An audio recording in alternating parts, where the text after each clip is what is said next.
quiet suburban home in Amityville, New York, a family murdered in their sleep. 1 year later, another family fled after only 28 days. Was the house truly haunted? Or was America witnessing one of the greatest paranormal controversies ever created? Amityville, Long Island. The name itself carries a certain weight. It sounds like an idyllic place, and in many ways it is. A suburban community nestled on the south shore of Long Island, about 40 miles east of New York City.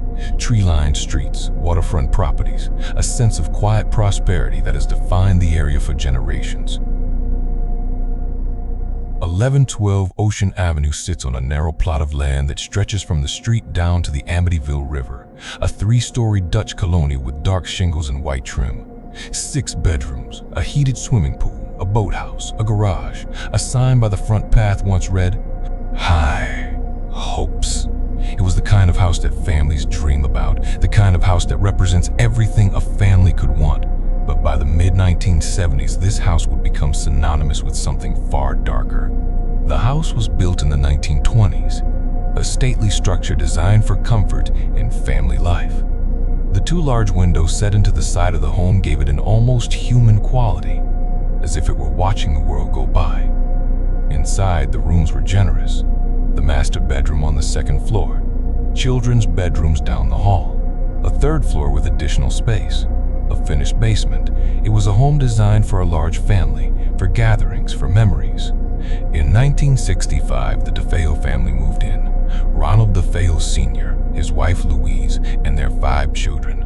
They lived there for nearly a decade, through birthday parties, Christmas mornings, and ordinary suburban life. The sign out front said, "High Hopes."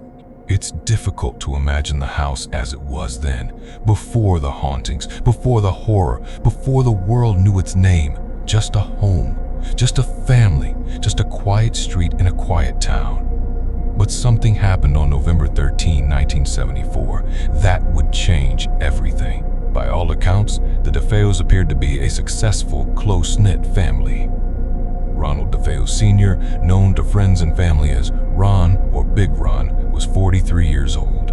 He worked as the service manager at a Buick dealership in Brooklyn, a business owned by his wife's family. He was described by some as a hard worker, someone who provided for his family. Louise DeFeo, also 43, was the matriarch, the mother of 5 children, a homemaker who kept the household running.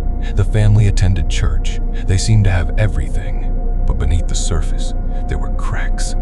Ronald DeFeo Sr. was reportedly a volatile man. Some who knew the family described him as overbearing and physically abusive. Later testimony would reveal that there was frequent strife in the home. The children, like many families, had their own dynamics.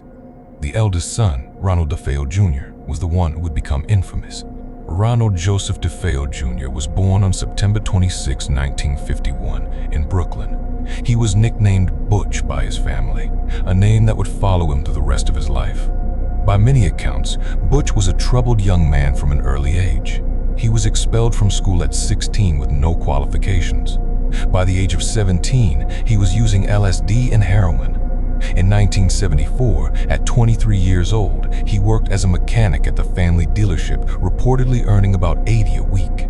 The relationship between Butch and his father was deteriorating. Butch resented his father. He believed he was being kept on meager wages. There were suspicions that Butch had been involved in thefts. A 12-year-old neighbor who lived nearby later testified that she had witnessed a fistfight between Butch and his father in the days before the killings. Yet, despite the family tensions, the neighborhood was shocked when the full story came to light. The DeFeos, for all their internal conflicts, were still seen as a family of 7. A family with high hopes written on their sign. The other children were Dawn, 18, the eldest daughter, Allison, 13, Mark, 12, and John, 9. Mark had recently suffered a serious injury during football season and needed crutches and a wheelchair. His wheelchair sat beside his bed in the family home. Allison's bedroom walls were decorated with a pattern of pink and yellow flowers. A little television sat on her dresser by the bed. Dawn's room featured a toy monkey sitting on a chair in the corner near the window overlooking the backyard. They were normal children with normal belongings, normal lives. All of this ended early on the morning of November 13, 1974. In the early morning hours of November 13, 1974, something terrible happened inside 112 Ocean Avenue. Ronald DeFeo Jr., then 23 years old, armed himself with a .35 caliber Marlin 30-36C lever action rifle. He would later claim he had drugged his family with barbiturates to keep them from waking up from the gunshots. The exact sequence of events remains unclear. There are conflicting accounts, but what is known is this: Ronald DeFeo Sr. and Louise DeFeo were shot twice each. The 4 children, Dawn, Allison, Mark, and John, were each killed by a single shot. All 6 family members were found lying face down in their beds, tucked under the covers.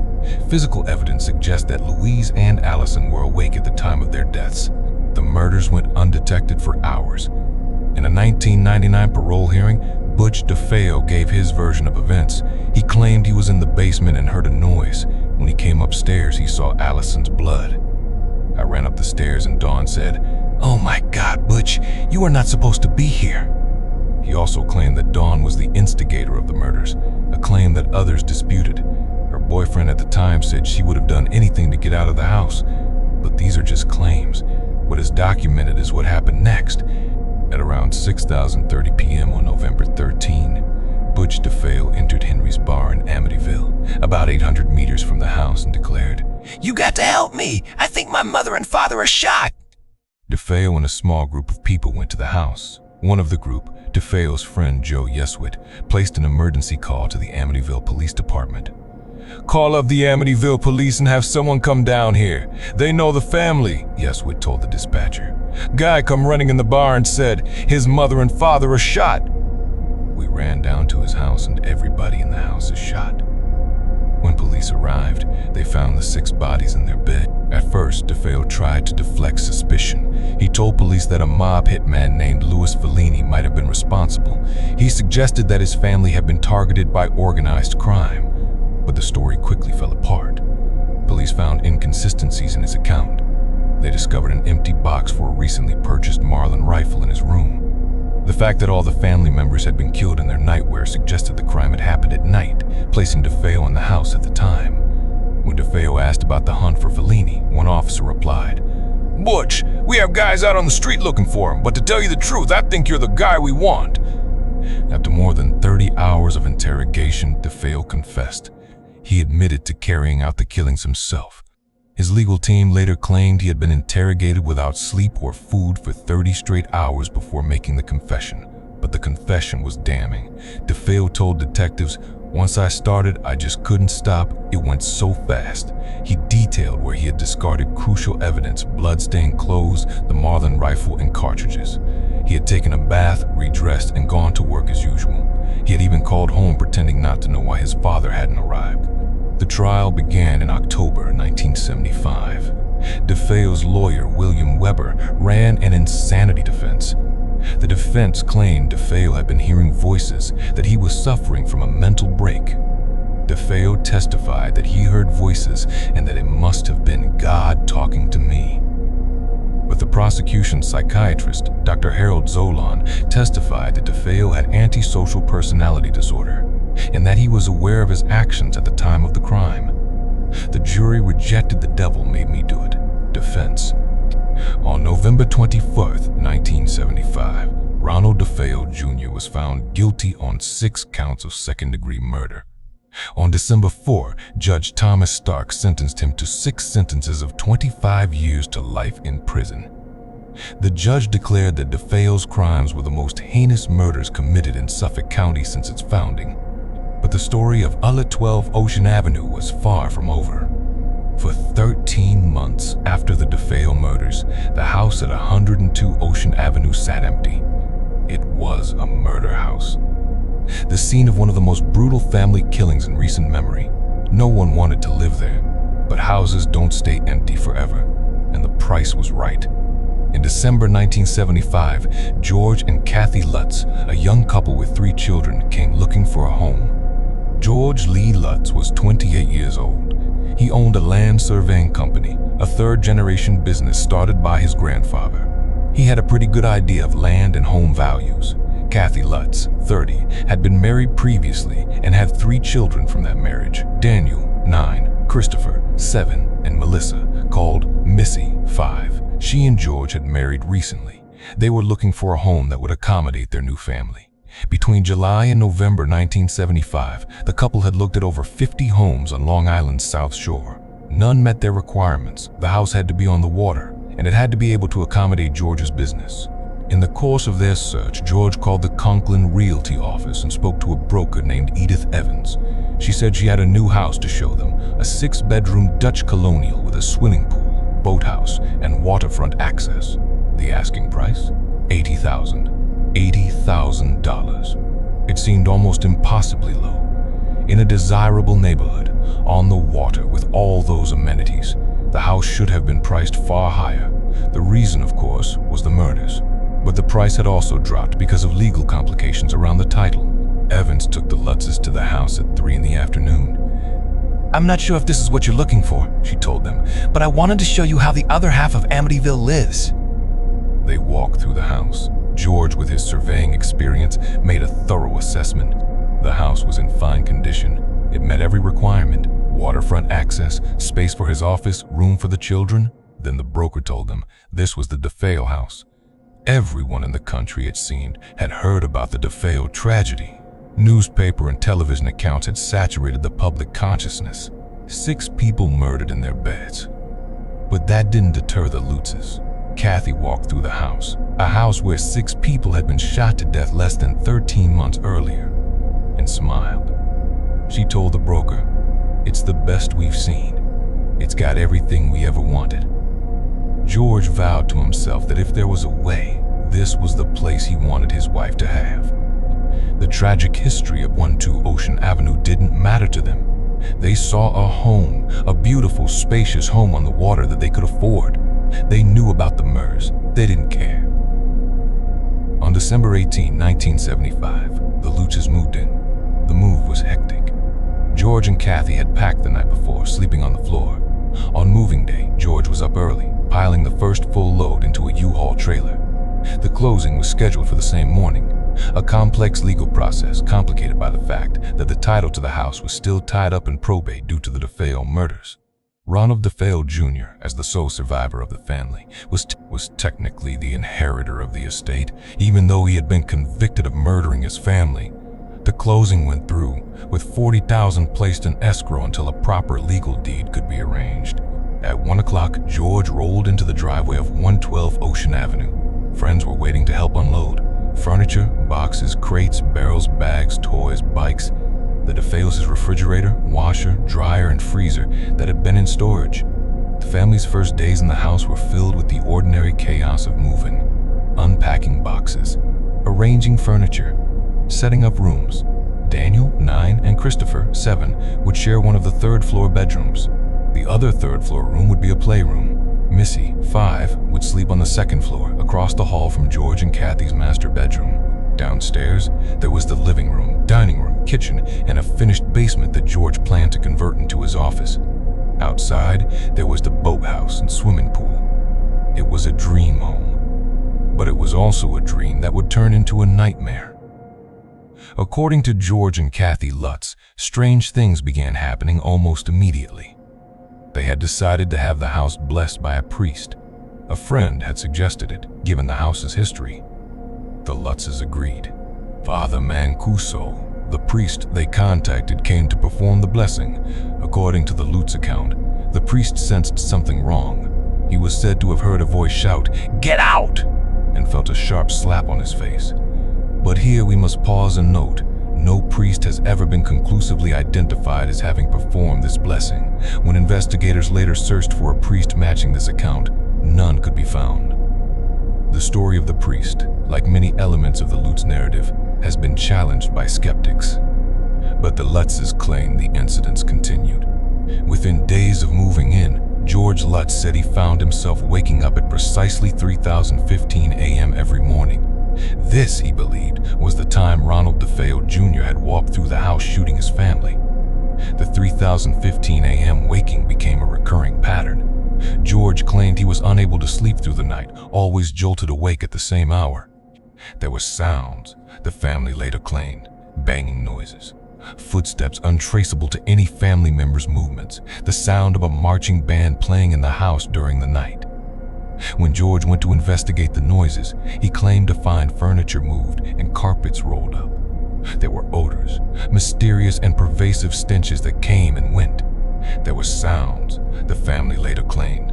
Banging noises, footsteps untraceable to any family member's movements, the sound of a marching band playing in the house during the night. When George went to investigate the noises, he claimed to find furniture moved and carpets rolled up. There were odors, mysterious and pervasive stenches that came and went. There was green slime, or greenish-black slime as some accounts described it, seeping from walls and flowing down the staircase. Other versions described a red substance or a gelatinous goo. The toilet water, the family said, turned black. Windows shattered spontaneously. Heavy doors suddenly came off their hinges. Flies appeared in swarms, hundreds of houseflies in a single room in the middle of winter. Cash disappeared from safe hiding places. Crucifixes were turned up safe hiding places. Crucifixes were turned upside down. And then there were the children. Missy, the 5-year-old, began speaking to an imaginary entity named Jody. Jody, according to the Lutzes, appeared to Missy sometimes as a pig-like creature with glowing red eyes. Outside the house, huge cloven hoof prints were supposedly found in the snow. George Lutz claimed to have seen the eyes of a pig peering in through the windows. The family would later report that a demonic entity was watching them from outside and sometimes appeared to be inside the house, looking through the top-floor windows that resembled eyes of a jack-o'-lantern. The house became a place of terror. George fell ill. He went days without bathing. He lost weight. Kathy experienced constant nightmares. She levitated above the bed, the family claimed. At one point, she was said to have temporarily transformed into a wrinkled old woman, a 90-year-old crone. The family's behavior changed. The children began fighting with each other. They were, according to their own account, being systematically tormented. On January 14, 1976, just 28 days after moving in, the Lutzes fled. They left everything behind: furniture, clothes, possessions. They took only a few changes of clothes. They never returned. George Lutz once said that the hardest thing for those people who experience a haunting is the loss of being able to communicate with anyone else about it. It's not talked about, it's not understood, and when it happens to you, you become an alien to everyone else. But skeptics immediately noticed problems with the Lutz account. If windows were shattering and doors were being ripped from their hinges, why hadn't the family called the police? A later police officer asked, "What would you do if your doors were ripped off and your windows broke and 1,500 mysteriously disappeared? You'd call the police, right?" Well, the Lutzes never contacted the police until after they moved out. Neighbors did not recall seeing shattered windows or doors coming unmoored. The day after they fled the house, supposedly in terror, the Lutzes returned to hold a garage sale selling off various items. This detail had been cited by skeptics as evidence that the family was not as terrified as they claimed. But others have argued that the sale was simply a practical matter, getting rid of things they couldn't take. The contradictions and questions would only multiply as the story gained national attention. Within weeks of fleeing the house, the Lutzes began telling their story. They gave interviews. They worked with author Jay Anson to produce a book. The account was recorded on tape, 35 hours of interviews, and Anson used it to write what would become one of the most famous haunted house books ever published. The Amityville Horror, a true story, was published in September 1977. The book became an international sensation. It sold millions of copies, over 7 million within the first 3 years alone. It was promoted as a true story, a documented account of demonic infestation. The Lutzes' claims, as detailed by Anson, captivated readers around the world. Anson, a journalist and filmmaker who had made a short documentary on the making of The Exorcist, told Writer's Digest in 1979, "I wrote down what they told me happened, and I believe that they believe what they told me. Do I believe my own book? I neither believe it nor disbelieve it." The media frenzy was immense. Television shows covered the story. Paranormal investigators descended on Amityville. The house at 112 Ocean Avenue became a tourist destination. The 1979 film adaptation starring James Brolin and Margot Kidder, while critically panned, was a massive box office success. It became the year's second largest box office hit. The Amityville horror had become a cultural phenomenon. Paranormal investigators were divided. Some, like Ed and Lorraine Warren, concluded that evil forces were at work. In a 2000 documentary, Ed Warren said, "This was no ordinary haunted house. On a scale of 1 to 10, this was a 10. Others were deeply skeptical. Dr. Stephen Kaplan, a paranormal investigator, said, "George Lutz's stories were too wide-ranging and probably stemmed from a pre-existing obsession with the paranormal." Skeptical investigators like Joe Nickell and Robert Bartholomew argued that the whole affair was a hoax. The book itself had created a cottage industry. The Amityville Horror, a true story, would spawn over a dozen sequels and spin-off films. There were documentaries, podcasts, books, endless debates. But as the story spread, so did the questions. Several people involved with the Amityville Horror franchise, the Lutzes, Anson, lawyers, the publisher, police officers sued one another. The disputes were about money, but they also hinted at deeper issues. If the events were true, why were the people involved fighting over profits? And if the story was a hoax, who was responsible? Lawsuits would reveal details that undermined the credibility of the Lutz account. William Weber, the lawyer who had represented Ronald DeFeo Jr., became one of the most damaging voices against the Lutz story. Weber claimed that he had collaborated with the Lutzes to create the haunting story, hoping to use it to gain a new trial for his client. According to Weber, the story was cooked up over many bottles of wine. He claimed that real-life details, such as a neighbor's cat peering in the window at night, were transformed into the supernatural elements of the book. "We took real-life incidents and transposed them," Weber told a reporter in 1988. In other words, it was a hoax, but the Lutzes never wavered. George Lutz responded to critics with defiance. "Our critics are people who've never been in the house, just people who read a book. No one who was ever in the house, who investigated it, ever called it a hoax. No one with any credentials who was personally involved ever called it a hoax. No one who helped us there, with the auction, with getting stuff to the Salvation Army, ever called it a hoax. All I know is what happened to me." The debate would continue for decades. What really happened at 112 Ocean Avenue? The question has haunted the case for almost 50 years, and the answer depends on who you ask. The skeptic's case against the haunting is extensive. First, there is the issue of the priest. The story of a priest being assaulted in order to get out is central to the Lutz account. But no priest matching the description was ever located. When journalists and investigators searched for this priest, they came up empty. Second, there is the issue of the police. The Lutzes claimed windows were shattered, doors ripped from hinges, and furniture moved. Yet they never called the police, not once during the 28 days. The local police chief's son, a journalist, later noted, during the entire 28-day siege that drove them from the house, they never once called the police. Third, there are the inconsistencies in the Lutz account itself. The family claimed to have found cloven hoof prints in the snow, but investigators discovered that there had been no snowfall at that time. The story of the green slime appeared to have origins in crime scene details. According to lawyer William Weber, he showed the Lutzes photographs of the crime scene, including black gook in the toilet bowls that was likely fingerprint powder. Weber claimed the Lutzes used these details to craft their narrative.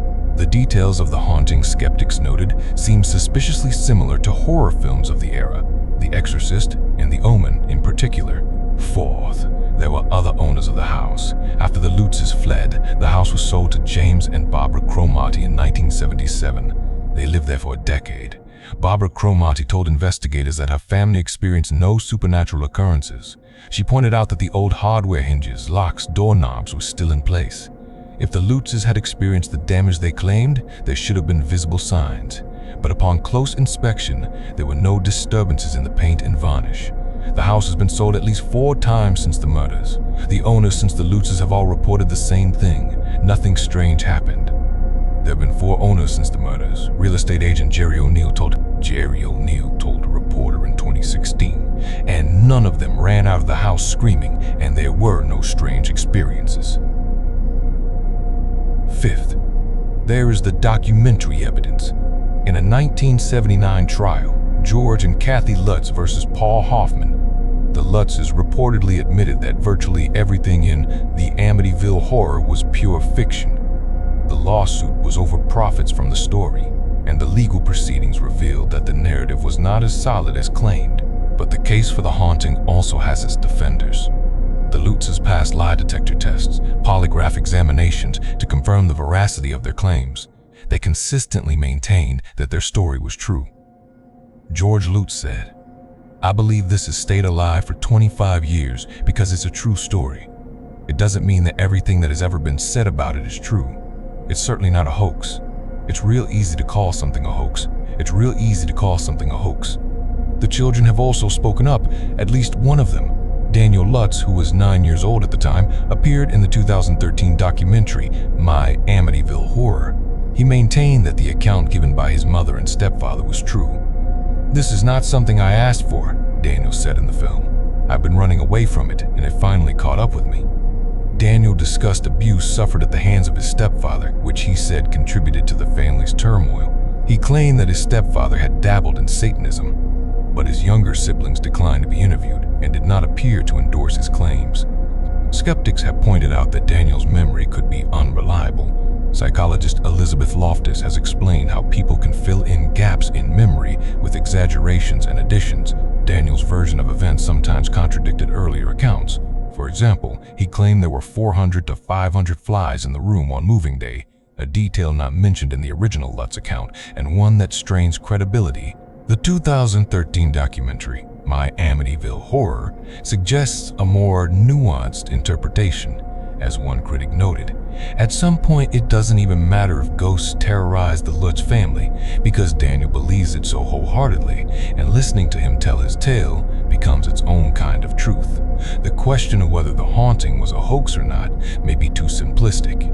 Some have argued that the story is a combination of factors, a family experiencing genuine fear, perhaps exacerbated by the house's history, and George Lutz's interest in the paranormal, which was then exaggerated and monetized.